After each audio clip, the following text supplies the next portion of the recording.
Okay, today we're going to be doing a review of Garrett's cardiac and his peripheral vascular system.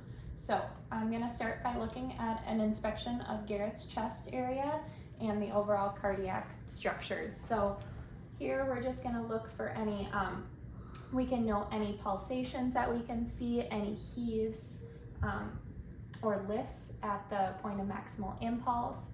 I'm going to look at his carotid arteries on both sides.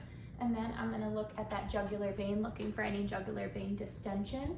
So I'm going to locate that jugular vein, and then with him in the fully supine position, then I'm going to put him up at a 45-degree angle at that lateral recumbent position, and that is where we're going to measure that jugular vein.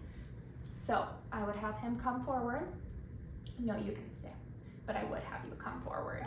And I'm going to note that point at which the pulsation is highest, and I would take a straight edge from there, and then from the point of the suprasternal notch, I'm going to come at that with a ruler, and I'm going to measure that angle. We want it about less than 3 centimeters, so we're going to say Garrett's was 1.5 centimeters.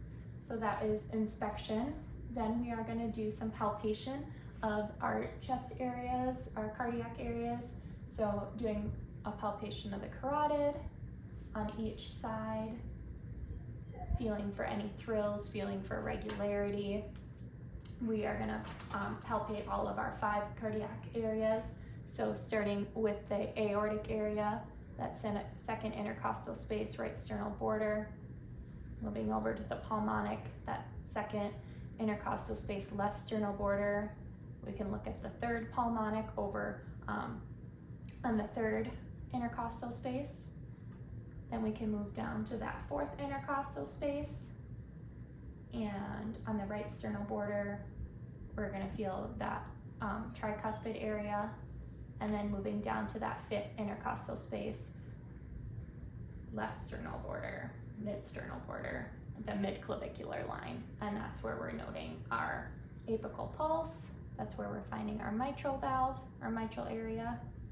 And here is where I would count his heart rate for about a minute, noting for regularity, again, feeling for any thrills. After that, we can go ahead and percuss the heart. So with musculature and with weight size, sometimes you can't quite palpate the heart, but we would try to palpate that outer sternal area.